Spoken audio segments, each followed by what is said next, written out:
27장입니다. 이사야.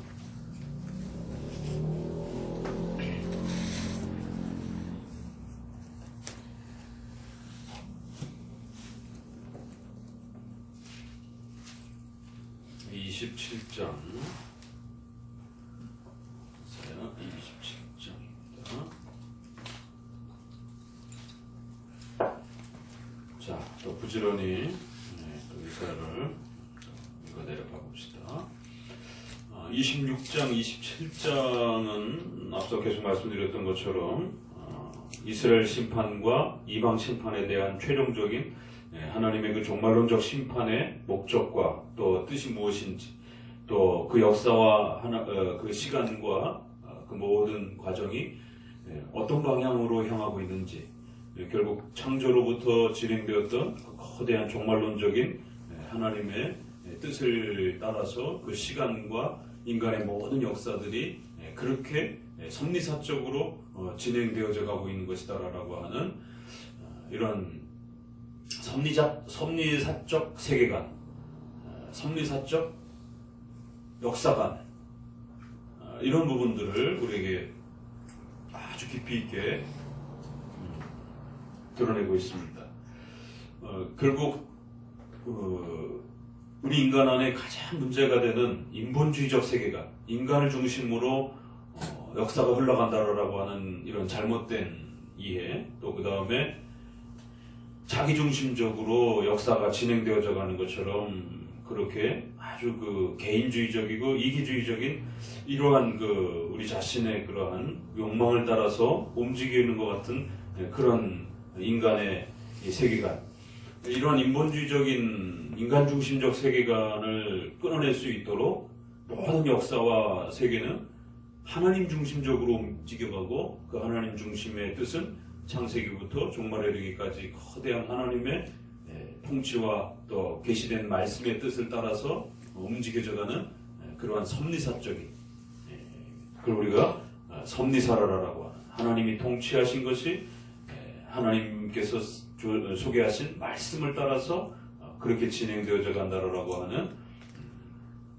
하나님의 뜻과 통치 위에 이런 모든 목적을 가지고 역사가 진행되어져 간다라고 하는 이러한 섭리사적인 세계관을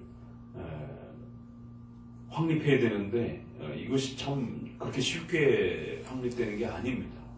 그러다 보니까 정치하는 사람들, 또 사회적인 그러한 중요한 위치에서 나라와 역사를 또 이렇게 영향력을 끼치는 이런 많은 지도자들, 이러한 그 섭리사적 세계관이 없을 때에 결국 인간은 아주 급격히 그 권력과 힘을 갖게 되면 엄청난 결국 그 이러한 욕망 앞에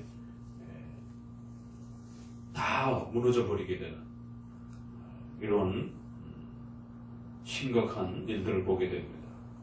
오죽하면 뭐 화무시비롱 이런가 뭐 이렇게 우리 한문에 표현되는 것처럼 아무리 꽃이 예뻐도 화려해도 10년이면 다 진다라고 하는, 그거를 정치사적으로 적용해서 아무리 정치 권력이 세도 10년 못 간다라고 하는 이러한 그 정치적 속담이 있는데, 그런데도 그 섭을 지고 불길 속으로 뛰어드는 것처럼 죽을 줄 알면서도 그렇게 뛰어드는, 그러니까 그 10년의 짧은 그 권력과 욕망 앞에 그걸 가지고 싶어하는 인간의 이러한 그 어리석은 욕망들이 결국 나라와 역사를 엄청난 위협 앞에 세우게 만드는, 한 가정이 이러한 그 세계관에 있어서 잘못 틀어지게 되면 그 가정이 엄청난 고통을 받고, 가족들과 자녀들과 가족이 생존의 위협을 받으며 또 엄청난 또 고통을 겪는 것처럼, 각각의 그러한 위치와 모습 속에서 이런 섭리사적 세계관을 구축하지 못했을 때 결국 그 거대한 인간의 욕망 앞에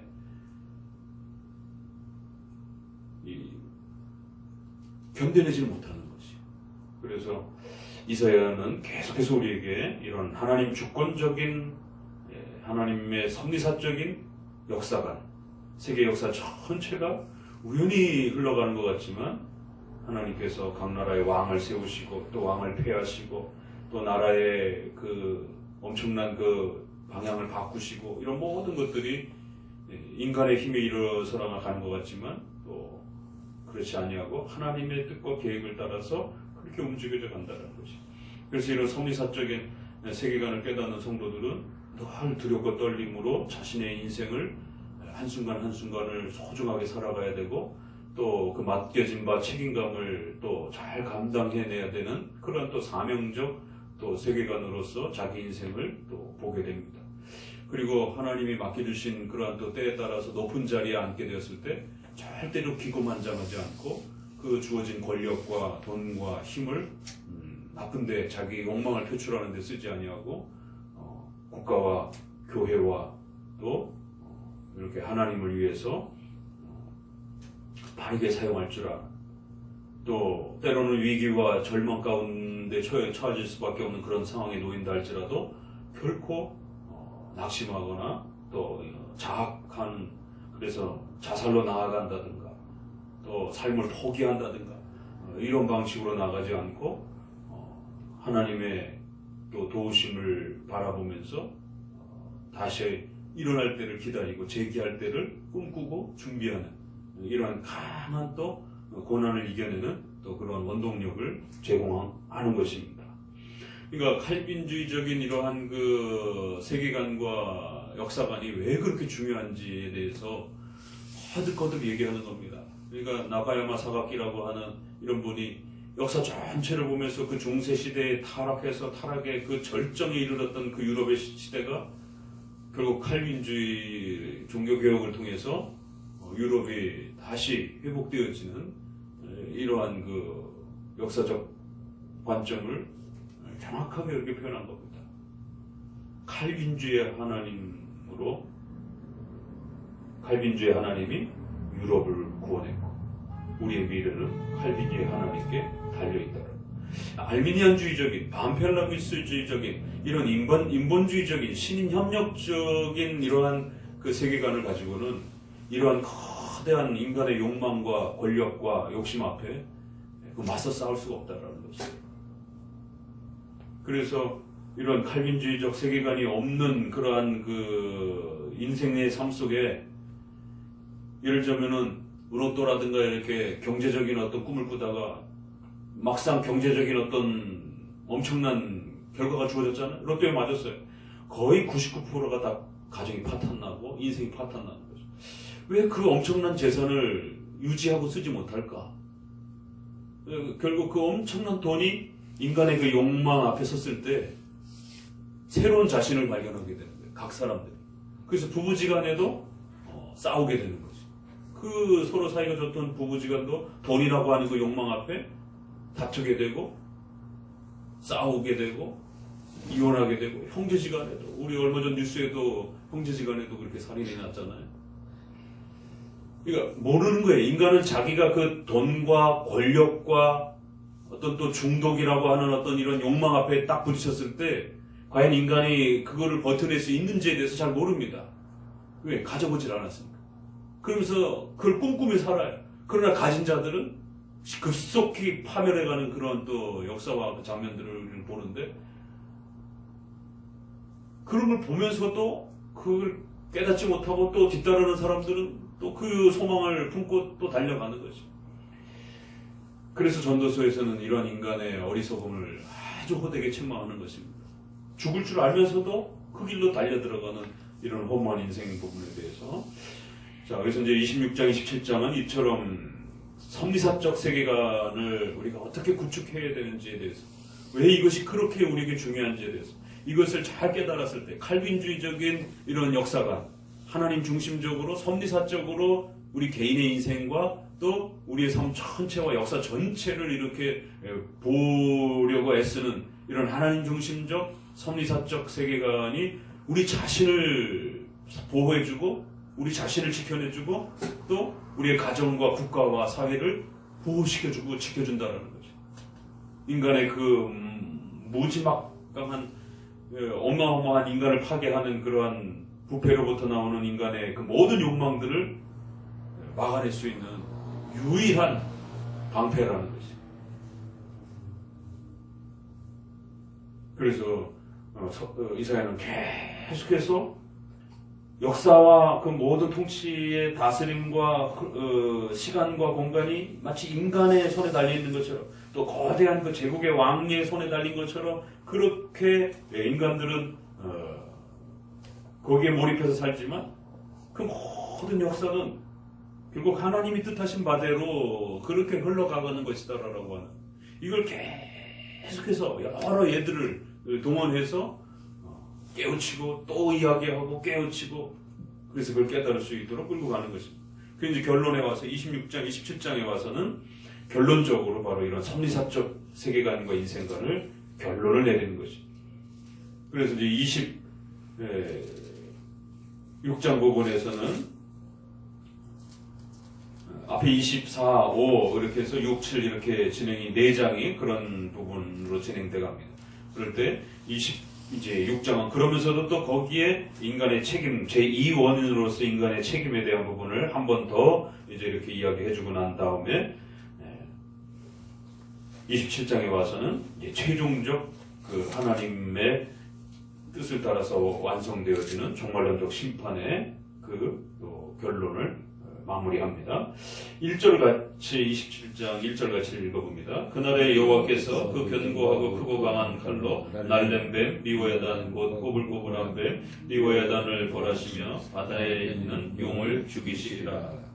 그러니까 이 이사야에서 아주 중요한 그 종말론적인 구약의 기본적인 모든 그 종말론적인 사건, 인물, 시간 이런 모든 부분들이 다 기본적으로 일단 기초를 세워주고 있다라고 말씀을 드렸습니다. 그래서 이사야를 잘 보게 되면 신약 계시록까지 이어지는 이런 전체적인 종말의 이러한 그 방향들과 표현들을 읽어낼 수 있는 중요한 기초들을 갖게 된다라고 말씀을 드렸어요. 그 이제 그날에는 그래서 마지막 종말론적 결국 심판대에서는 결국 악의 실체인 악의 그 핵심 그 세력들이 하나님의 뜻에 따라서 잠시 이렇게 그 심판이 미뤄지고 또 그들의 악행들이 또 발생되어지도록 하나님의 섭리사적인 또 이 제일 어려운 악의 이 활동에 대한 부분을 하나님이 섭리사적으로 사용하신다라고 하는 하나님의 신적 작정에는 선의 역사가 더 있을 뿐만 아니라 악의 이러한 그 역사조차도 하나님의 작정과 섭리 안에 있다라고 하는, 이것이 예정론에서 인간의 운명을 하나님이 가지고 계시다라고 하는 이 부분이 가장 어려운 한 단면인 것처럼 신적 작정에서는 구원과 관련해서 또 그 다음에 한 부분은 역사와 관련해서는 선의 역사뿐만 아니라 악의 역사까지도 하나님이 계획하신 바대로 작정하시고 그렇게 섭리하시고 다스려 가신다. 그래서 허용적 작정이라고 하는, 비록 죄의 원인자, 죄를 만드시는 방식으로서의 그러한 신은 아닙니다. 하나님은 악을 미워하시니라고 하는 그 성경에 있는 말씀을 따라서, 그러나 그 악이 하나님의 통치 바깥에서 있는 건 절대로 아니라는 것이. 그래서 항상 예정론을 말할 때 하나님의 주권을 이야기하면서 거기에 인간의 불신앙에 대한 책임을 늘 균형 있게 말을 해줘야 되는 것처럼, 또 역시 섭리 역사 속에서 이 악의 이 발생에 대한 또 자리, 거기에 이 부분을 하나님의 주권적 섭리와 통치 부분을 잘 이야기하면서도 또 그 악을 선택한 자들의 그 잘못들에 대해서 분명히 또 제2 원인으로서의 그런 부분들을 우리가 균형 있게 잘 말하는 법을 그래서 배워야 됩니다. 이게 아주 어려운 부분이기 때문에 허용적 작정이라고 하는, 그래서 악과 관련된 부분은 좀 더 선과 관련된 것처럼 그렇게 적극적으로 이렇게 표현하는 방식이 아니라 약간 이렇게 우회하는 방식으로 이렇게 표현을 하는 겁니다. 왜요? 그걸 너무 적극적으로 표현하게 되면 마치 하나님이 악의 주인처럼 오해되어질 수 있는 또 이러한 위험성이 늘 있기 때문에 항상 역사 속에서 도르트 때도 그렇고 웨스트민스터 때도 그렇고 하나님이 악을 만들었다. 하나님이 악 전체를 하나님이 악의 주인이시다. 라는 것처럼 하나님이 악을 통치하시고 다스린다라고 하는 것을 더 강조하기 위해서 악을 하나님으로부터 만들어졌다라고 이렇게 말하자라고 주장하는 그러한 그 보수주의자들이 있었어요. 그럴 때마다 징계를 받고 책망을 받았습니다. 그러면서 도르트도 웨스트민스터도 그렇게 말하면 안 된다.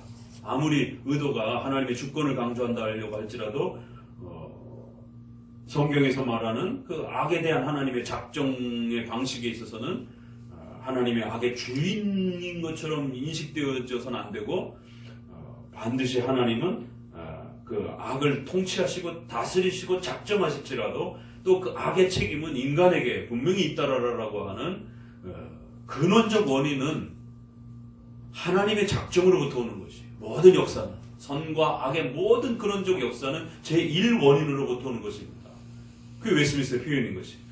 그럼에도 제2원인의 인간의 악에 대한 또 이 원인으로서의 책임을 결코 우리가 등한시할 수 없다라는 것입니다.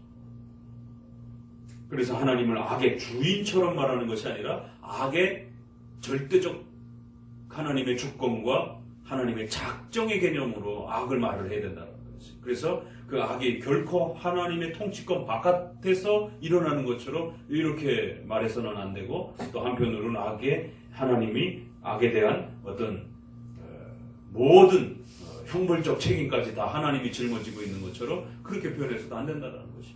우리가 알 수 없는 그 신비로운 그 하나님의 작정의 신비로운 계획 속에 근원적 원인은 모든 역사는 제1원인으로부터 일어나는 것이에요. 그래서 아담의 타락도 하나님이 모르는 상태에서 일어나는 게 아니에요. 하나님의 뜻과 계획 속에서 일어난 겁니다. 그럴지라도 하나님은 악을 만드는 악한 신은 아닌 것이에요. 이것은 사실 논리적으로 배치되는 것처럼 느껴질 수 있습니다. 삼위일체나 이성일격처럼. 악을 다스리시고 지배하시고 통치하시고 작정하시고 계획하셨으면 그럼 악의 주인이지 라고 이렇게 논리적 결론을 연역적으로 맺을 수 있을 것처럼 여겨지지만 그러나 성경은 거기서 또 끊어버린다는 거죠. 일반 논리는 그렇게 전개가 되지만 성경은 그렇게 악에 대해서 말하지 않는다는 거죠. 역설적으로 말한다는 거죠. 그래서 근원적 원인은 하나님으로부터 제1원인으로부터 모든 것이 온다는 것이. 그러나 우리가 이해할 수 없고 들여다볼 수 없는 그 신비 관계 속에서 하나님의 작정 속에서 그 악이 제1원인으로부터 그렇게 하나님의 허용적 작정 속에서 이루어지는 그런 신비로운 하나님의 제1원인으로서 근원적 원인으로서의 하나님의 이 악에 대한 지배와 작정 부분을 잘 이해해야 됩니다. 그럼에도 불구하고 그 형벌적 책임은 반드시 인간에게 제2원인이라고 하는 인간에게 있다라고. 그러니까 그 악의 이 역사와 그 악한 자들의 이러한 실체와 이런 부분들에 있어서 근원적 원인과 제1원인으로 이야기하는 것과 본질적 원인으로 이야기하는 것과 형벌적 책임과 원인으로 얘기하는 것을 이게 구별을 잘 못하다 보니까 마치 하나님이 그 발생된 그 형벌의 책임까지 하나님에게 있는 것처럼 이렇게 말하면 안 된다는 것이에요. 그래서 이사야에서는 이제 이런 섭리사적 역사를 이해하려면 선의 역사와 악한 그 역사 전체를 하나님의 섭리사적으로 지배하신다라고 하는 인간의 의지와 생각과 마음 전체를 지배하신다라고. 그럼 인간은 기계인가? 아니라는 거죠. 인간은 하나님께서 아담에게도 자유의지를 허락해 주셨고 타락한 인간들이라 할지라도 그들에게 선을 행할 수 있는 능력은 없을지라도 인간으로서 살아가는 인격적 자유는 여전히 존재하는 그런 존재로서 살게 하셨다라는 것이죠. 그래서 하나님이 인간의 모든 생각과 마음을 지배하시는 근원적, 본질적 제1원인이 인간의 마음을 하나님의 마음과 뜻대로 얼마든지 하나님은 그렇게 지배하시고 계획하신 바대로 그 모든 인간의 마음들을 다 다스려 가십니다. 그래서 왕의 마음까지도 이렇게 얘기를 하는 거예요. 더 나아가서 남녀의 사랑의 마음까지도 가장 큰 개인적인 것 같은 건데도 하나님의 계획 속에서 뜻한 바신 바 손길 속에서 나온다라고 말하고 세상에 가장 무서운 권력을 가진 그런 왕의 마음조차도 하나님에게서 나온다라고 말을 하는 거지. 이 아주 대표적인 이러한 부분들을 이야기하면서 그러니까 하나님의 섭리사적 통치와 다스림이라는 게 얼마나 막강한 것인지에 대해서 비록 우리가 인간의 의지 부분과 악의 그 의지를 가지고 악을 선택하는 이러한 제2 원인자로서 인간의 이러한 그 활동에 대한 부분들이 논리적으로는 쉽게 접근이 안 되어지고 그것이 우리가 논리적 방식으로 풍성하게 이해하지는 못한다 할지라도 성경은 이 제1원인과 제2원인으로서의 하나님의 이 위대한 이 섭리사적 역사의 이 진행이 그래서 이걸 우리가 영어에서는 이렇게 concurrence를 해서 물이 이렇게 같이 흘러간다 이렇게 이런 어원에서 나온 단어를 씁니다. 이걸 우리 한문으로 동류 그래서 협력 이렇게 표현도 해요. 신인 협력을 저쪽에서 워낙 쓰다 보니까 이 협력이라는 말이 나쁜 의미로 자꾸 이렇게 오해가 되어 있어서 우리가 이걸 조금 이렇게 개념을 가지면서 쓸 필요는 있어요. 그래서 동료, 협력,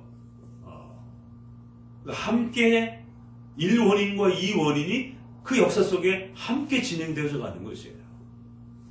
어디서부터 어디까지를 우리가 논리적으로 파악하면서 살아가는 방식이 아니라는 것입니다. 그 이제 27장에 이제 이런 부분에서 최종적으로 비록 그 하나님의 역사 속에 악이 하나님의 허용 작정 속에 잠깐 쓰여졌지만 결국 최종적으로는 그 악에 대한 책임과 형벌적 책임은 그 악한 자들에게 있다는 것입니다. 비록 그 악이 발생되어지고 그 모든 역사 속에서 하나님의 허용 작정 속에 아담의 타락 부분 또 그 아담을 타락시키게 했던 천사의 그런 타락에 있어서까지 그 모든 역사가 하나님의 통치와 섭리사적 계획, 신적 작정 속에 시작되었다 할지라도 그럼에도 거기에 분명히 그 악을 의지를 가지고 결정한 천사와 인간의 악한 그러한 그 행동에 대한 최종적 또 형벌적 책임을 피할 수 없다라는 거지. 그러면서 그 악한 자를 이제 날렘뱀, 리워야다. 이게 뭐 어떻게 번역하기가 어렵다 보니까 그냥 소리 나는 소리 글자대로 그냥 리워야다. 꼬불꼬불한 뱀. 그래서 뱀이 워낙 창세기부터 많이 그 악한 자의 실체로 이렇게 많이 쓰여져 있기 때문에 그대로 그냥 씁니다. 바다에 있는 용을 죽이시리라. 자, 우리 대표적인 계시록 12장으로 넘어가 봅니다. 요한계시록 이 12장이 연결돼서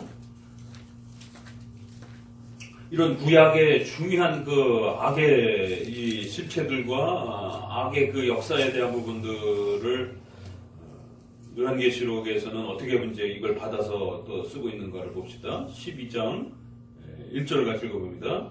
하늘에 큰 이적을 보이니 해를 입은 한 여자가 있는데 그 발 아래는 달이 있고 그 머리에는 12별의 멸관을 썼더라. 이 여자가 아이를 빼어 해산하기 때문에 아파서 애써 부르짖더라. 네. 그러니까 교회 여자를 교회로 성경은 많이 표현합니다. 이사야에서도 이제 곧 나오겠지만 또 바로 또 이렇게 여자로 이렇게 많이 표현합니다. 해를 옷으로 입고 달을 그 발 아래 밟고 있는 굉장히 영광스러운 12이라고 하는 것은 완전수라고 그랬잖아요. 별의 관을 그러니까 해, 달, 별 이런 것은 이제 천체와 관련된 아주 중요한 표현들인데 이러한 엄청난 천체의 영광스러움을 교회가 다 가지고 이렇게 그 영광스러움을 드러내는 그런 여자가 있는데 그런 교회가 있는데 그 교회를 통하여 아이가 나오게 되었다라고 말하는 것이 그 교회를 통해서 그리스도가 탄생이 되는 거죠.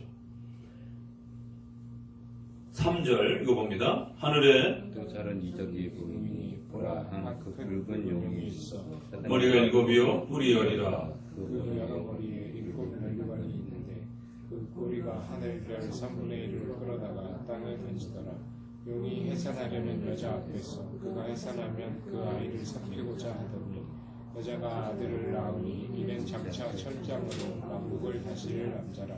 그 아이를 하나님 앞과 그 보좌 앞으로 올려가더라. 그 여자가 광야로 도망하며 거기서 1260일 동안 저를 양육하기 위하여 하나님의 예비하신 곳에 있더라. 그러니까 또 다른 하늘의 기적은 붉은 영 이렇게 해서 이제 여기는 이제 바다에 있는 용이라고 이사야서는 표현했는데 이제 여기서는 붉은 용 그래서 색깔까지 이렇게 또 좀 더 추가가 되면서 그 용을 묘사하기를 머리가 7이고 거기에 뿔이 10이에요. 그 여러 머리에 7 왕관이 있다. 그러니까 이제 이런 거를 우리가 성경을 그림이나 영상으로 표현하면 안 된다라는 게 이걸 정확하게 묘사할 수가 없습니다. 그러면 머리는 7인데 그렇죠? 뿔이 10개예요. 7 왕관을 쓰고 있어요. 그건 맞는데 7머리에 7 왕관을 쓰고 있으니까 뿔이 10이에요. 그럼 어디다가 뿔을 그려야 됩니까? 몇 번째 머리에다가 뿔을 그려야 돼요? 이건 없어요, 이야기가. 첫 번째 머리가 뿔을 3개를 다 갖고 있어야 되는 거 그렇잖아요. 4개를 갖고 있어야지 그렇게 돼요. 그래 나머지 6개 하나씩 있다라 그러면 그런 건지 아니면 2머리가 2개씩 갖고 있는 건지. 그러니까 이건 7이라고 하는 완전수, 또 그 다음에 열이라고 하는 완전수. 그래서 악한 자도 교회처럼 그렇게 완전수를 이렇게 따라하려고 하는, 그래서 악도 마치 자기가 가장 강력한 권세를 가지고 있고 모든 권세를 다 가지고 있는 것처럼. 그러니까 이제 이런 장면들은 그래서 항상 교회가 가지고 있는 그 권세와 비슷한 어떤 그러한 그 모습으로 항상 이렇게 등장해서 교회를 괴롭히려고 하는. 예수님이 사탄에게 시험 받을 때도 보면 사탄이 뭐라 그래? 나에게 절을 해라. 그럼 내가 이건 나에게 주어진 것인데 내가 주겠다. 그러니까 2개는 떡을 만들어라. 배고픔에 대한 어떤 부분이고 또 뛰어내리라. 그건 어떤 보호에 대한 어떤 그 시험이었지만 절을 해라 나에게. 그러면은 영광스러움을 내가 주겠다. 이 영광스러움은 나의 것이니까. 아주 굉장히 묘한 질문이죠, 그게. 마치 사탄이 자기가 가지고 있는 모든 권세와 이 부분이 마치 고유한 자신의 것인 것처럼 그렇게 완전한 것인 것처럼 역시 또 예수님에게 등장하는 장면에도 그렇고 또 구약에도 그렇고 그래서 이렇게 항상 악한 세력들 나름대로 또 마치 자기네들이 가장 완전한 어떤 세계관과 가장 완전한 어떤 세계와 또 그 열매를 갖고 있는 것처럼 그렇게 항상 교회 옆에서 성도들을 유혹하고 성도들을 파괴하고 이러한 신앙적 세계관을 가지고 살아가는 성도들에게 너희들 그렇게 살아가면 안 된다. 결국 악한 자의 이 주려고 하는 그 역사 속에서 열매 속에서 살아가라 라고 하면서 악한 자가 가지고 있는 게 완전한 것이다 라고 해서 많은 사람들은 자꾸 거기에 마음을 빼앗기면서 결국 세상의 방식대로 살게 되는 겁니다. 자, 그렇게 해서 용을 이제 그런 식으로 표현하는 거예요. 그래서 그가 별 3분의 1을 끌어다가 땅에 던지니 3분의 1 이런 표현. 그래서 어떤 그 세력의 일부분을 이렇게 사용하는 이런 방식. 요한계시록에서는 3분의 1, 3분의 1 이렇게 많이 이렇게 이런 표현들이 많이 쓰여지고요. 그러면 이제 이런 표현들은 하나님의 섭리 역사 속에서 파편적으로 또 이렇게 나눠져 있는 그런 그 역사들이 이사야서에서 보게 되면 아수르라고 하는 북쪽의 큰 이스라엘을 이제 멸망시킨 아수르라고 하는 한 역사의 파편, 남쪽엔 또 늘 괴롭혀왔던 애굽이라고 하는 한 일부분, 또 바벨론이라고 하는 신흥 또 파편, 또 그 다음 세대에 등장하는 그리스라라고 하는 이런 각각의 파편들이 결국 다 나눠져 있는 것 같지만 또 거기엔 또 하나님의 신적 작정 속에서 다 그 일부분 하나하나들이 다 퍼즐로 맞춰지게 되면 또 거대한 하나님의 이 종말론적 역사 속에서 진행되어져가는 신적 작정과 계획 속에서 나오는 그러한 하나의 수단들 뿐이라는 것입니다. 그래서 이제 성경은 그런 부분적인 표현들을 많이 씁니다. 그러니까 이 12장 14절 그 부분에 가서도 이제 큰 여자가 독수리의 두 날개를 받아 광야 자기 곳으로 날아가서 그 뱀을 매 낯을 피하여 한때 두때 반때의 양육을 받으리라. 그러면서 뱀과 여자가 막 싸우는, 여자의 후손들과 막 싸우는 장면에서 한때 두때 반때를 이렇게 또 보호를 받는, 그러니까 이러한 그 어떤 완전한 수의 절반 정도, 이렇게 해서 부분적인 이러한 그 파편들의 이러한 그 역사들을 또 이렇게 숫자로도 또 이렇게 표현할 수 있다는 것이죠. 그러니까 이사야서에서는 하나님의 도구, 막대기, 몽둥이, 고레스를 나의 종이라고 하는 그 이사야의 아주 그 독특한 이방 왕까지도 나의 종이다 이렇게 표현을 한단 말이에요. 그러니까 교회의 이러한 역사뿐만 아니라 이방 왕의 그러한 그 자리 가운데도 나의 종 이렇게 표현을 한다고. 그래서 많은 분들이 그 이사야에 나오는 그 부분을 갖다가 그리스도로 많이 이렇게 해석한 오해도 있었어요. 그렇지만 보수권 내에서 이거는 고레스를 향한, 그래서 고레스가 이스라엘 백성들을 해방시켜주는 그런 고레스의 교회를 돕는 그러한 그 역사에 대해서 하나님께서 나의 종이다 라고 이렇게 표현하신 것으로 우리 보수주의 쪽에서는 그렇게 또 표현을 합니다. 구속사적 그런 관점에서는 이제 아무튼 그런 비슷한 표현만 있습니다. 그리스도의 용론으로 많이 이렇게들 해석하고 그러는데 장로교 쪽에서는 고레스로 또 많이 해석을 해요. 자, 그래서 결국 이러한 용과 싸우는 이러한 장면, 그리고 용이 교회를 괴롭히는 이제 이러한 장면. 그래서 하늘에 전쟁이 있으니 미갈과 그의 사자들이 용과 더불어서. 그러니까 이것은 교회와 용과의 싸움이고 또 더 나아가서는 천상에서 천사들과 또 악한 그 세력들과의 또 싸움이기도 한 그런 이중의 그러한 그 싸움으로 이렇게 묘사돼요. 그러니까 이게 조직신학적으로는 우리가 유형교회 조직으로 보게 되면 유형교회, 무형교회 이렇게 표현하기도 하지만 신앙의 성격 면에 있어서는 전투하는 교회, 승리하는 교회 이렇게 표현하기도 한단 말이에요. 그래서 이제 교회 역사 속에서 이 악한 세력들과의 이제 이러한 그 싸움과 고통. 그래서 두 짐승이 이제 소개가 되는데 13장에 내가 보니 바다에서 한 짐승이 나오는데 뿔이 10이요, 머리가 7이. 여기도 머리는 7인데 뿔은 또 10개예요. 그 뿔에 각각의 또 10왕관이 있어요.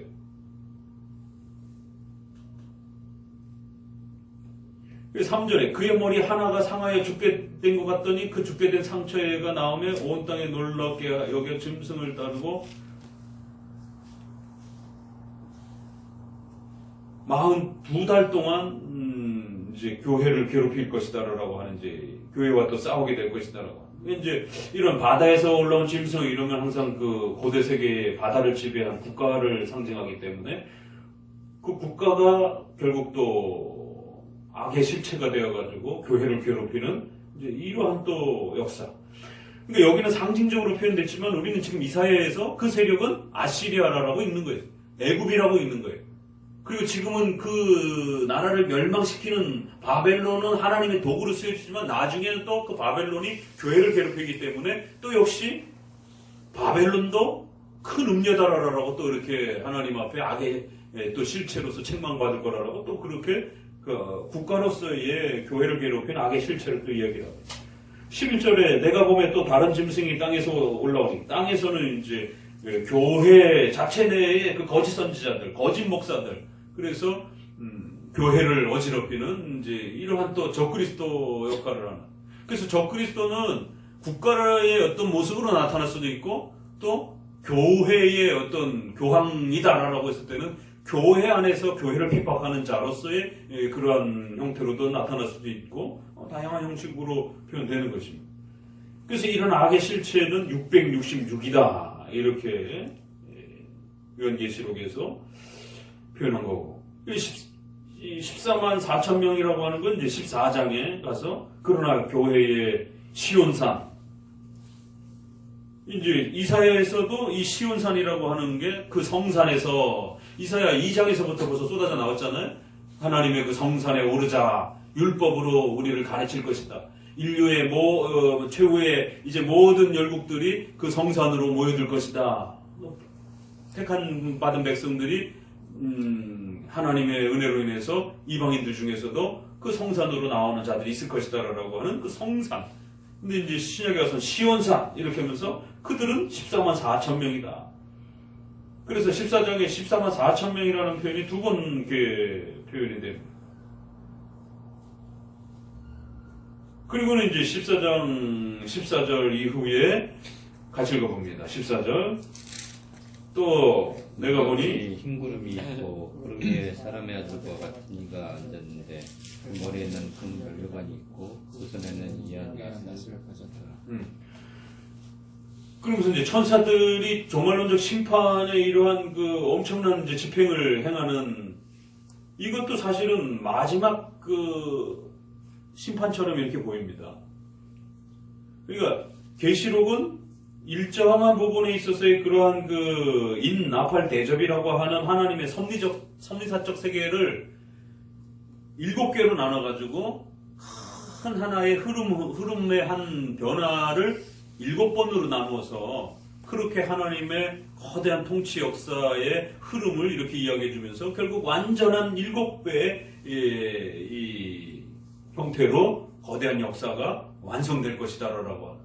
그래서 그러한 하나님의 시작과 마지막에 대한 7번 정도의 이러한 큰 구별된 이러한 하나님의 통치 역사의 흐름이 얼마나 확실하고 분명한지를 더 거듭 강조하기 위해서 3번 반복하는.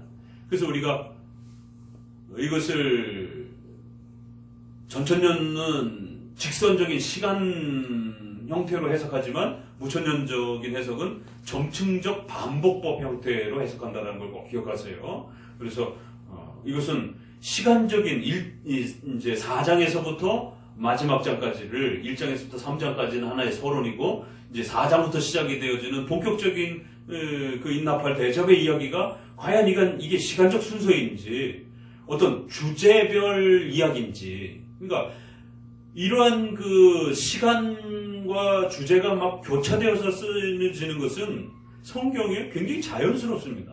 꼭 시간만 고집하지 않는다라는 것이.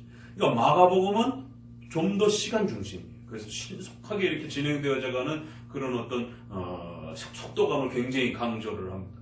그러나 마태복음 이렇게 주제별로 앞 뒤에 일어났던 이야기를 같은 주제 안에서 막 묶어버리고 무화과나무에 대한 그 이야기도 성전과 관련해서 자세히 보셨더라면 그게 같은 날 일어난 것이.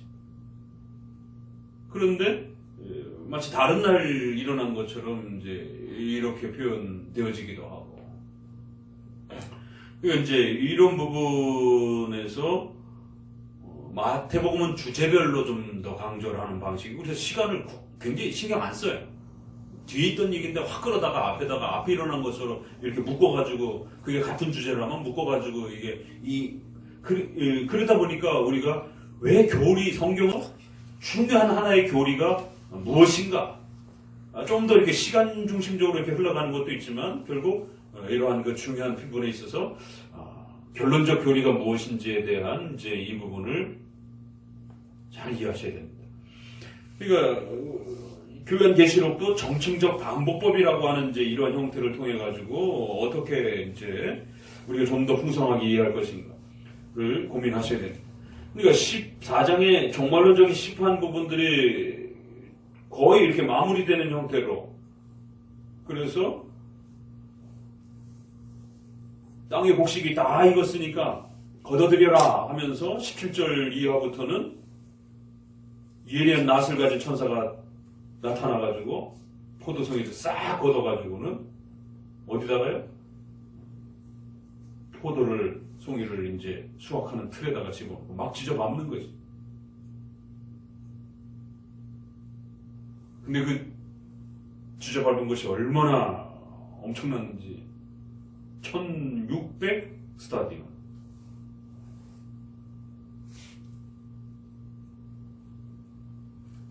피가 막 철철철철 넘치는 거지. 이게 대략 어느 정도까지냐면 오늘날 대량 계량 형태의 표현으로 보게 되면 한 300km 이상. 1스타디온이 2m 정도 뭐 이렇게 추정하던데 대략 한 320km, 300km를 넘는. 그러니까 우리가 고대인들이 상상할 수 있었던 그 거리들 있잖아요. 100km를 넘으면 상상할 수가 없는 거예요. 왜냐면 이런 계량 부분들이 오늘날처럼 이렇게 정밀하지 않다 보니까 무지하게 넓은 것. 그러니까 우리가 오늘날 300km 그러면 어디 저기 뭐 대구 정도까지 정도 가는데 그것도 많은 거지만 사실 뭐 이런 우주적 종말 심판을 강조하려면은 뭐 지구 전체 피가 흘러 넘친다 이러면 우리는 좀 더 이렇게 크게 잡힐 텐데 이건 고대인들의 이 정도만 해도 300km 이상만 해도 피가 그렇게 가득 찰 거다라고 하는 무시무시한 거죠. 자, 그런 면에서 이제 다시 돌아와서 그러니까 27장에 이제 이러한 부분들을 우리가 읽어낼 때에 항상 하나님의 섭리사적인 종말론적 심판의 이러한 위대함들이 어떻게 펼쳐져 가는 것인가. 결국 이 요한계시록에서의 이러한 그 내용들을 결국 이사야에서 다 가지고 오는 겁니다.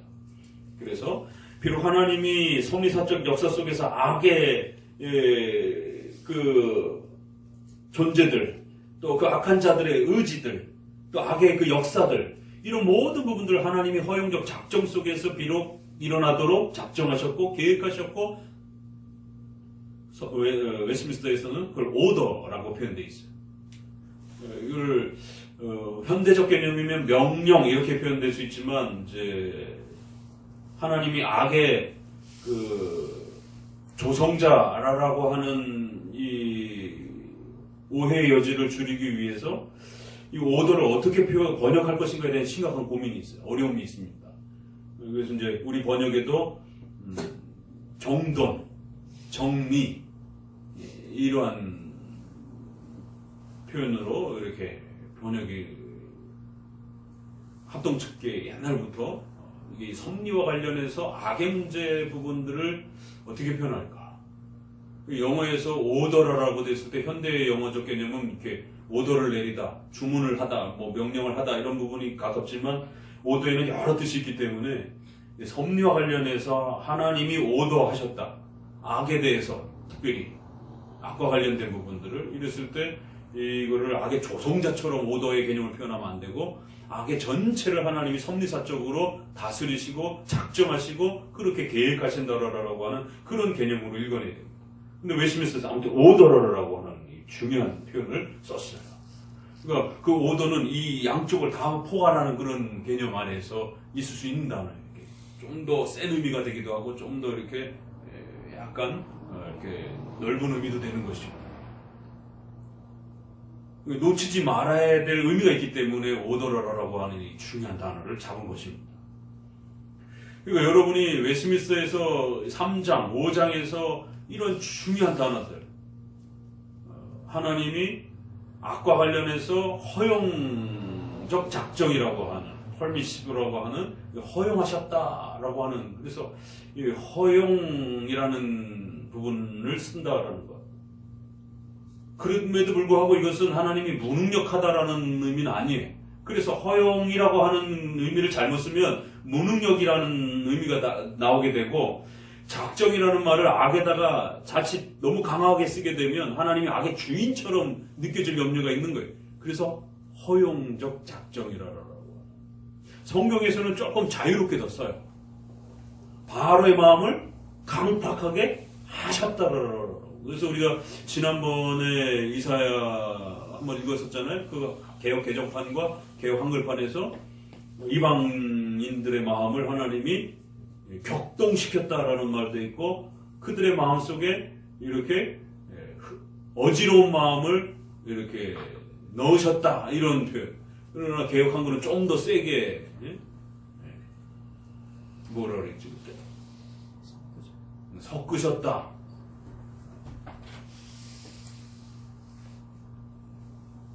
사특한 마음을 이런 개역 개정판에는 어지러운 마음을 이렇게 표현되어 있는데 하나님 개역 한글판에는 사특한 마음을 어감이 무지하게 다른 겁니다. 개역 개정판은 굉장히 약화되는 거예요. 그러니까 여러 교단들이 신학자들이 함께 모여가지고 번역을 하다 보니까 장로교적인 이 표현에 대해서 굉장히 부담스러워하는 바로의 마음을 하나님이 주체적으로 강팍하게 하신 것이에요. 주변 국가의 악인들의 마음을 그들이 그래서 이스라엘을 침략하고 또 때로는 자기들끼리 싸워갖고 멸망하도록 사특한 마음을, 악한 마음을 섞으신 거예요. 어지러운 마음을 섞으셨다? 이게 느낌이 확 다르잖아요. 왜 내가 좀 정신적으로 약간 좀 내가 혼란스러웠어. 이런 정도가 아니란 말이에요. 주변 강국들에게 이스라엘을 침략하도록 또 자기들끼리 싸워서 멸망하도록 사특한 마음을, 악한 마음을 그들의 마음속에 하나님이 격동시켰다라고도 또 표현하는 거예요. 넣으셨다라고도 말하는 거예요. 그래서 이제 이사야에 최종적으로 어둠도 짓고 빛도 짓고 흑암도 짓고 또 선과 악이 하나님으로부터 나온다 이런 표현들이. 그래서 바로의 마음을 강팍하게 하셨다는 때 그냥 영향만 끼친 게 아니에요. 하나님이 주체적으로 그 바로의 그 마음속에 악에 대한 이 부분들에 대해서 허용적 작정. 그래서 두 단어를 다 쓴 겁니다. 허용이라는 단어와 작정이라는 단어를 같이 묶어준 거죠. 그리고는 성리 안에서 들어갈 때는 그렇게 또 오더라고 하는 단어를 또 인간의 의지와 악에 대한 이 표현과 관련해서 아주 절묘하게 그러니까 이런 표현 하나하나를 잘 읽어내는 것입니다. 그럴 때에 이제 성경에서 이렇게 아주 굉장히 공격적으로 쓰여지는 이런 표현들을 읽으면서 이 부분을 우리가 어디까지 이해해 가야 되는가 이런 표현들을. 그럼 이해하다가 너무 지나치게 하나님이 악의 주인처럼 이해하는 쪽으로 또 가도 안 되는 겁니다. 그러나 또 이런 표현들을 마치 하나님이 악에 대해서 무능력한 것처럼 이렇게 또 피해가서도 안 되는 거지. 근데 이제 우리는 이사야나 출애굽의 그 부분만 읽게 된단 말이에요. 이렇게 성경 전체를 한꺼번에 이렇게 사고하는 능력이 이렇게 많이 부족하다 보니까. 그러면 그 부분만 읽을 때는 하나님이 바로의 마음을 강팍하게 하셨구나. 하나님이 악의 주인인가? 그러니까 악의 주인이다. 이런 논리적 결론을 내버린단 말이에요.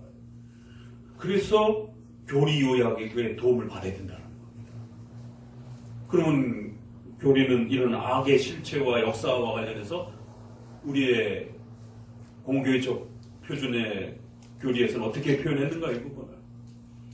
그러니까 아직 우리가 성경 전체에 대한 이 숙달된 이 사고가 아직 체계화되지 않았기 때문에 그런 반복적 훈련들을 통해서 교리를 공부하고 성경을 보고 성경을 공부하고 교리를 보고 계속 반복되는 훈련을 통해서 이게 조화가 되어질 수 있도록 그래서 최종적으로 성경의 이 표현은 그런 의미구나 라고 그렇게 결론을 찾아갈 수 있도록 공적 표준들을 항상 제2 기준으로 도움을 받아야 됩니다. 자, 이제 오늘 왜 이런 얘기들을 많이 하냐면 이제 결론적으로 이 악의 실체에 대한 하나님의 최종적 결론을 이야기하기 때문에 그런 것입니다. 그래서 용을 그 악의 실체 역할을 했던 그러면서도 이 용은 독단적으로 존재하는 게 아니라 욥기서로 연결이 되잖아요. 그러니까 우리가 찾아볼 수 있는 만큼 또 충분히 성경 여기저기를 찾아봐야 되는 거예요. 창세기 3장에서는 그 악이 어디서 나왔는지 언제 악해졌는지 설명이 없어요. 그러나 우리가 이사야 정도를 보게 되면 이사야 14장에서 바벨론의 그 멸망 모습을 우리가 해석학적으로는 아침의 계명성이라고 하는 그 부분을 우리는 장로교에서 역사적으로 사탄의 실체로 그렇게 해석해왔다라고 하는 그 루시퍼라고 하는 라틴어 번역이, 영어 번역이. 그리고 또 12장에 보게 되면 타락할 때 또 그렇게 같이 타락하는 이제 이런 장면들. 천사가 타락할 때 그룹을 또 같이 타락시키는 이런 장면들. 또 예수님의 이런 또 설명 보게 되면 또 거짓의 아비다라고 하면서 그 사탄의 실체에 대해서 여러 번 이야기하시는 이런 부분. 또 돼지떼에게 들어가는 그 사탄이 그리스도에게 허락을 받고 움직이는 이런 부분들. 그러니까 어느 부분에서 안 드러나지만 다른 부분에서 보게 되면 이 분명히 사탄의 타락과 이런 부분들은 처음엔 선한 천사였었고 그 선한 천사가 타락한 방식으로 일어났고 어떤 이유 때문에 타락했는지 명확하지는 않지만 분명히 그 타락의 역사가 발생했고 그 타락한 천사들이 실제로 인간 역사에 인간의 또 의지를 유혹해서 타락하도록 유혹하는 아주 강력한 실체 역할을 했다라고 합니다. 그래서 천사의 타락과 인간의 타락은 공동적 책임을 갖게 되는 형벌의 두 대상자가 된다는 걸 보게 됩니다. 그래서 이제 이렇게 악의 역사가 인간이 이해할 수 없는 방식으로 또 그렇게 진행되어 왔을지라도 그 모든 것이 하나님의 또 작전과 계획 속에서 일어났고 그래서 최종적으로 비록 하나님의 목적에 따라서 하나님의 영광을 드러내면서 쓰여질 것이지만 그들의 악한 행동과 악한 의지에 대한 부분들은 반드시 벌을 받아야 된다는 거. 이게 이제 웨스민스터 신앙고백서 33장의 결론입니다. 이 27장이 그렇게 또 연결해서 볼 수도 있어요. 그래서 웨스민스터 33장의 선악간의 모든 최후의 심판, 하나님의 영광을 드러내기 위함이다. 택자는 택자대로, 유기자는 유기자대로. 그리고 형벌의 이러한 모든 최종적인 부분들이 완성될 것이다. 이렇게 결론을 끝내냅니다. 자, 그래서 이제 악의 실체가 이렇게 역사 속에서 있었어도 결국 그것은 하나님의 뜻 속에서 하나님의 영광을 드러내는 만큼 쓰여지고 그럼에도 불구하고 그들의 악한 의지는 반드시 책망과 벌을 받게 될 것이다. 그렇지만 성도들은 그날에 너희는 아름다운 포도원을 두고 노래를 부를지어다. 나 여호와는 포도원 지기가 되며 물을 주며 밤낮으로 너희들을 지켜보호했고 그렇게 포도원 농장주처럼 그렇게 포도원을 갖고 왔다라고 이렇게 성도들과 교회는 하나님의 보호하심으로 이 모든 종말론적 심판으로부터 보호가 될 것이다. 7절을 같이 읽어봅니다. 시작. 이것은즉 그 백성을 친 자들을 치심과 같았겠으며 백성이 살육을 당하였음들 백성을 교육한 자의 살육을 당함과 같겠느냐. 그래서 백성을 적당하게 견책하사 쫓아내실 때 통곡하는 날에 폭풍으로 그들을 옮기셨느니라. 야곱의 불의가 속함을 얻으며 그 죄를 없이 함을 얻은 결과는 이로 인하니 곧 그가 제단의 모든 돌로 부서진 햇돌 같게 하며 아세라와 태양상으로 다시 서지 못하게 함이 있는 것이라. 이게 이제 결론인 겁니다. 지금까지 얘기했던 결국 하나님께서 교회를 성리사적으로 때로는 잠깐 어려움에 처하기도 하고 그 성리사적으로 우리 안에 여러 가지 고난이 발생하고 어려움이 발생하는 네 가지 이유가 있다 그랬죠? 웨스민스터에서 표현하는 네 가지 이유가 뭐예요? 첫 번째, 우리의 죄 때문에.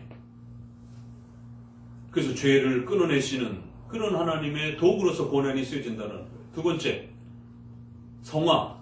우리를 더욱 성장시키기 위해서 때로는 훈련 차원에서 고난을 허락해 주시는 것이. 세 번째, 사탄의 욥기서처럼 그렇게 또 사탄의 공격.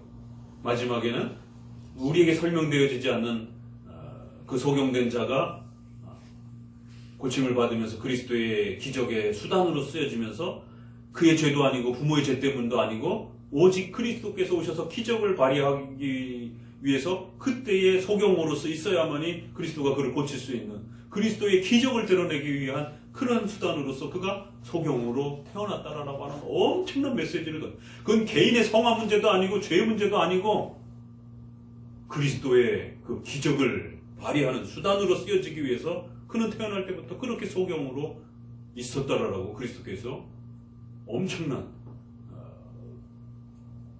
결론을 맺어주시잖아요. 그런 것처럼 네 번째로는 우리의 고난은 하나님의 거대한 역사의 도구로 쓰여지기 위해서 어떤 이유 때문인지 알 수 없지만 그렇게 또 일어나기도 한다.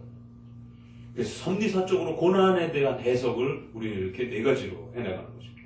때때로는 그런 고난들을 그래서 악의 역사가 굉장히 마치 엄청난 지배력을 갖고 우리 인생을 다 집어삼킬 것처럼 그렇게 다가오기도 하지만 그러나 그건 절대로 그렇게 봐서는 안 된다는 거지. 하나님이 그 백성들에게 고난과 어려움을 주셨던들 그 백성을 친 자들 악인들이 자기들의 권력과 욕망을 표출하기 위해서 바벨론이 이스라엘을 집어삼킨 것처럼 그렇게 하나님이 치신 건 아니라는 것이. 주께서 백성을 적당하게 그렇게 견책하셔서 그들을 향한 하나님의 성화적 목적, 또 죄를 끊어내 주시기 위한 그런 수단, 또 하나님의 뜻을 드러내기 위한 그런 수단으로 사용한 것이다. 그러나 오히려 악인들은 반드시 하나님 앞에 벌을 받을 것이다. 왜요? 악한 자들은 비록 하나님의 선의사적인 도구로 쓰여질지라도 그들의 악한 의지로서 교회를 괴롭혔던 그들의 악한 결정은 분명히 또 그들의 책임이라는 것입니다. 백성이 죽임을 당했을지라도 백성을 죽인 자가 죽임을 당한 것 같겠느냐. 둘 다 죽는 건 똑같아 보이지만 교회를 괴롭힌 자의 죽음은 더 하나님 앞에 무서운 벌을 받는 것이다. 성도가 죽는 것은 하나님의 그 고난과 훈련 속에서 그렇게 또 발생되는 거죠.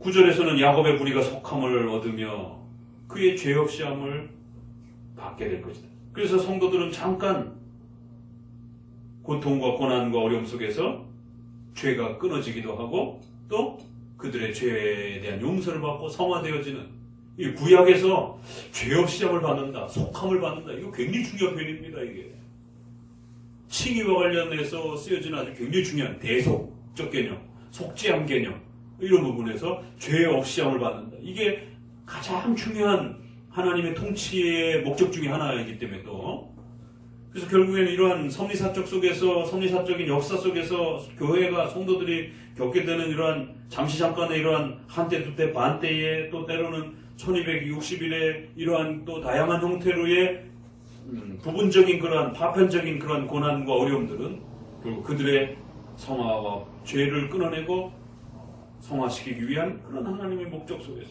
일어난다. 그러나 악인들에 대해서는 동풍 부는 날 폭풍으로 그들을 옮기셨느니라. 동풍은 이렇게 사막 쪽에서 이렇게 불어오다 보니까 굉장히 이렇게 식물들을 말라 죽게 하고 또 이렇게 아주 이 반대쪽에서 불어오는 바람은 따뜻한 바람이고 지중해에서 이렇게 부는 바람들은 곡식을 이렇게 성장시키는데 이제 이쪽 사막 쪽에서 불어오는 바람들은 이제 곡식을 죽이는 이제 그러한, 그래서 성경에 보게 되면은 꼭 이 동풍은 이렇게 나쁜 의미로 이렇게 많이 쓰여져요. 이렇게 벌을 내릴 때 이런 쓰는 것처럼.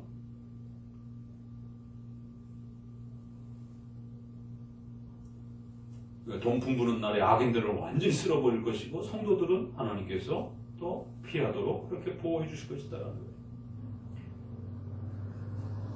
결국 이 백성들의 이러한 형벌들은 11절에 백성이 지각이 없으므로 무식해서, 무지해서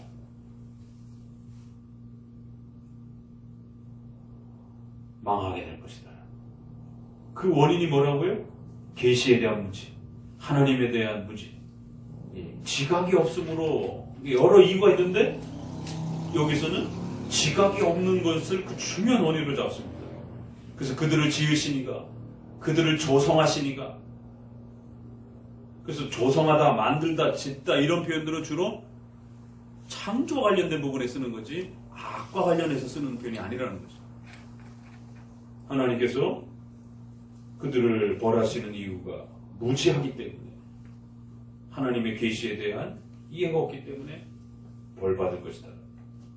그러나 12절에 너희 이스라엘 자손들아 그날에 여호와께서 창이라는 하수에서부터 애굽 시내까지 과실을 떠는 것 같이 너희를 하나하나 다 모으실 것이다. 그날에 큰 나팔을 부를 것이다. 아수르 땅에서 멸망하는 자들과 애굽 땅에서 쫓겨난 자들이 돌아와서 예루살렘 성산에서 여호와께 예배할 것이다. 여기서도 성산, 그리고 최종적으로 그 성산으로 다 이방 땅에서들도 그렇게 몰려오게 될 것이다. 그러나 그 마지막 때는 나팔을 분다. 이 데살로니가전서 4장 17절 또 봅시다. 이 왜 마지막 때와 관련된 이 표현에 있어서 이 부분은 또 그러면은 우리가 어떻게 또 연결이 되는가? 나팔을 불고 그들을 전부 다 모으신다. 이제 이런 표현들이 마지막 때의 최종 종말론적 심판 때의 교회들을 그렇게 다 모으시고 여기 성산으로 모은다 이렇게 되어 있고, 그리고는 온 백성들이 몰려들도록 나팔을 분다. 이제 이런 표현들이 종말론적 심판에서 교회를 하나님이 지켜내는 방식으로서 이렇게 표현이 되는데 데살로니가전서 4장은 이제 대표적인 종말과 관련된 부분들이에요. 이 데살로니가전서는 4장 13절 같이 읽어봅시다. 13절 형제들아 자는 자들에 관하여는 너희가 알지 못함을 우리가 원치 않으니 이는 소망이 없는 단위와 같이 슬퍼하지 않게 하려 합니다. 예, 분명히 죽은 자들에 대해서 우리에게는 분명히 그러한 또 내용이 있다라는 겁니다.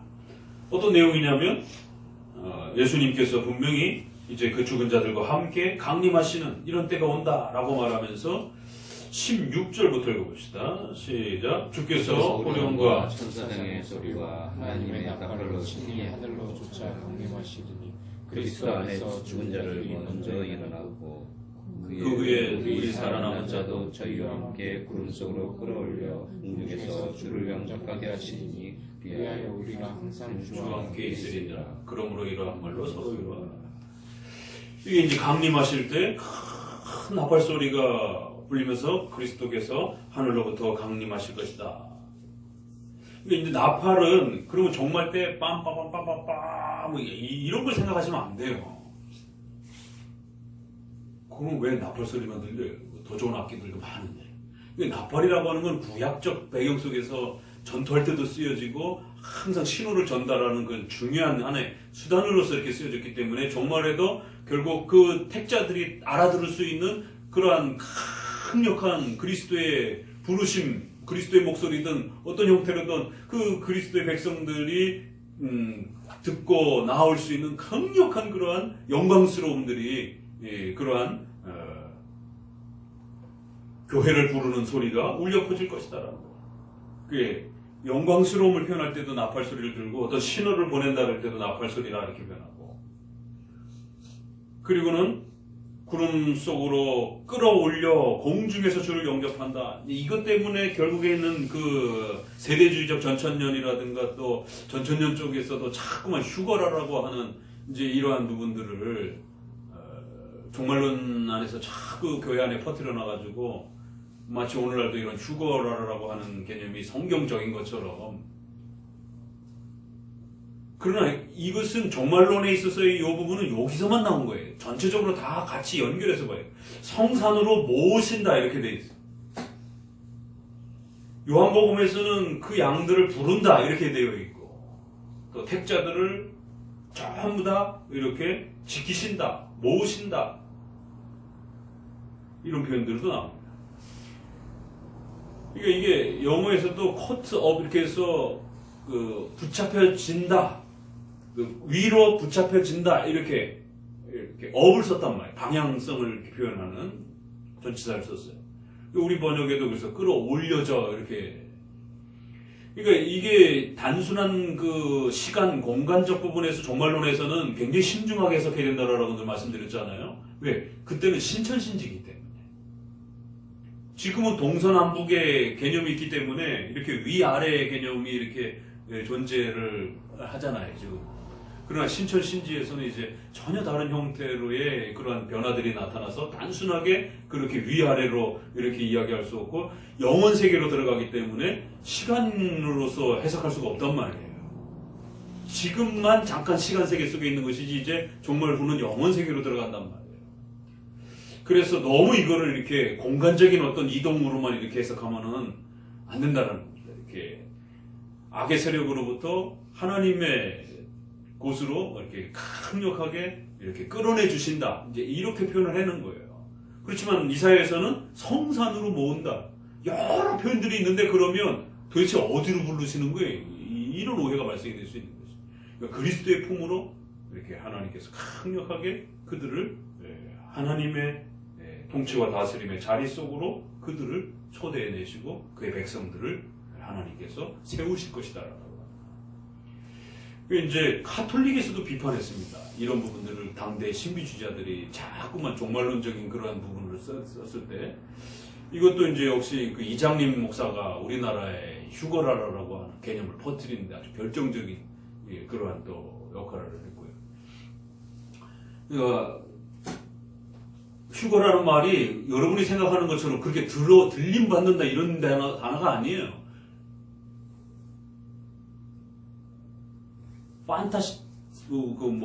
판타스틱한 뭐 이런 쪽의 표현입니다. 화물경. 휴거라는 말이 화물경 이런 뜻이에요. 그 처음에 쓰여졌던 그 라피도라라고 하는 라틴어에서 이제 오게 되는데 이제 그러한 표현들이 결국 후대로 가면서 이제 자꾸 쓰여져 가지고 의도 자체도 다른 의미로 처음에 이렇게 쓰여졌는데 그러한 부분들을 자꾸 여기다 연결해 가지고 마치 우리의 이제 지금의 휴거 개념이 공간적인 그러한 아주 지나친 그런 개념으로 이렇게 고착화돼 버렸어요. 그러니까 그리스도에게로 나아간다. 그리스도에게로 우리가 이제 그 품으로 들어간다. 이 정도 이렇게 해석하면 되는 거고 그 영광스러운 가운데 이제 우리가 세워지게 될 것이다. 그 거룩한 성산을 구약에서는 전부 다 시온산이라고 그러고 그냥 성산이라고 그러잖아요. 근데 그것이 신약에 와서는 그리스도의 품으로 아브라함의 품으로 또 어떨 때 이렇게 표현하기도 되고 또 나번으로 이렇게 표현하기도 하고 그러니까 자꾸 천국과 나번을 성공해서 자꾸 나누는 거예요. 그렇게 되면 또 제3의 장소가 천국, 연옥, 지옥처럼 또 성공에서는 이 낙원을 다른 의미로 또 이렇게 구별하려고 합니다. 자, 그런 부분에서 조심하셔야 돼요. 그래서 그냥 성산으로 하나님의 거룩한 품으로 하나님의 통치와 다스림으로 우리를 강력하게 하나님이 그렇게 모으신다, 세우신다, 지켜주신다, 보호하신다. 이런 하나님의 영광스러움의 그 나라로 들어간다라고 하는 강력한 그러한 그 하나의 표현이지 이걸 너무 지나치게 시간적으로 공간적으로 거기에만 제한시켜서 이렇게 해석하게 되면 요한계시록에서 지나치게 시간적으로 해석했을 때 일어나는 벌어지는 일하고 같은 현상이 벌어질 수도 있다는 거죠. 오늘 27장까지 좀 최종적으로 마무리하는 것으로 이렇게 봅니다. 기도합니다. 하나님 감사합니다. 새해를 시작하면서 또 우리에게 이사야 또 27장을 함께 봅니다. 이방 심판과 또 이스라엘 심판 전체를 아우러 하나님의 섭리사적인 또 이 역사와 최종 종말론적 심판의 그 두렵고 떨리는 하나님의 위대한 역사가 어떻게 또 흘러가고 있는지들을 또 우리에게 깨닫게 하시고 보게 하시고 그래 그 하나님의 통치와 다스림 속에 사명 감당하며 살게 하여 주심을 감사를 드립니다. 올 한 해도 또 열심히 달려가게 해 주옵소서. 또 성장하게 해 주옵소서. 예수님의 이름으로 기도합니다. 아멘. 하늘에 계신 우리 아버지 이름이 거룩히